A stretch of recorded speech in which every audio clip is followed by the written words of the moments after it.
Qu'il pleuve, qu'il vente ou qu'il neige, le credo de l'après-midi, c'est la sortie. Nous revoici donc, Adam, Paul et moi, Annabelle leur maman, en plein préparatif pour affronter la rigueur de l'hiver. Et si nos deux bambins adorent s'aventurer dehors, ils rechignent de plus en plus à s'habiller pour sortir. Il faut dire qu'avec le mauvais temps, l'équipement prend des allures d'inventaire à l'après-vert.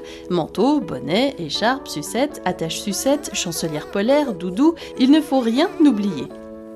Ça y est, nous sommes tous parés, il ne reste plus qu'à franchir la porte de l'immeuble en marche arrière, évidemment, et nous voilà enfin à l'extérieur.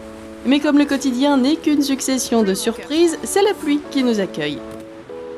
Et c'est parti. Première embûche, une sortie de garage. Comme le trottoir est large, on se place vers l'extérieur, et justement, une voiture s'avance, alors nous, on recule. Bip, bip.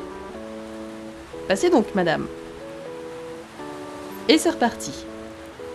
Attention la côte, on respire bien, on pousse sur ses jambes, on serre les abdos, pas de temps perdu, la promenade est aussi l'occasion de faire un peu d'exercice. On vérifie toujours avant de traverser, même si le bonhomme est vert. Pendant ce temps, Paul comme Adam restent impassibles, bien au chaud dans leur bulle, les petits vénards. Allez, courage, plus que quelques mètres et nous arriverons au supermarché. Un dernier passage piéton, et l'on peut enfin goûter à l'air surchauffé du magasin. Bonjour.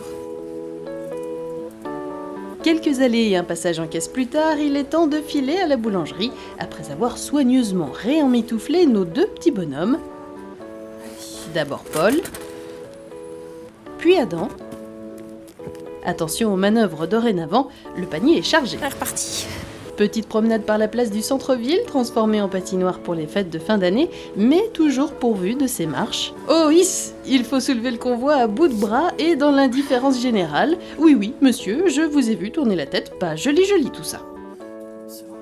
Et on recommence à la boulangerie. Oh hiss, 15 kilos de poussettes, 17 kilos d'Adam et Paul et une bonne dizaine de kilos de courses. Voilà plus de 40 kilos à faire franchir le pas de la porte. Mais avec un peu d'entraînement, cet exercice de muscu devient presque un jeu d'enfant. Bonjour. De tradition, s'il vous plaît. Fort heureusement, la boulangerie est vide aujourd'hui. Voilà. Merci, au revoir. Ça nous évitera les regards irrités de certains clients incommodés par un tel carrosse. Et on redescend. Hop, hop. Sympa le tour de manège les garçons, non? À présent, il est l'heure de rentrer au bercail, mais gare à ce passage clouté sans feu de signalisation. Le plus sûr est de passer en premier en tirant la poussette, parce qu'avec ses 1,50 m de long, Adam sera déjà au milieu de la chaussée alors que j'aurai à peine posé le pied sur la route. Demi-tour droite, attention au paquet de couches qui s'échappe. Et voilà notre promenade qui s'achève, toujours sous la pluie et dans le froid.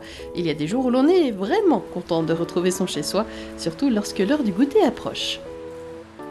Adam et Paul, eux, sont sages comme des images, et pour cause, ils se sont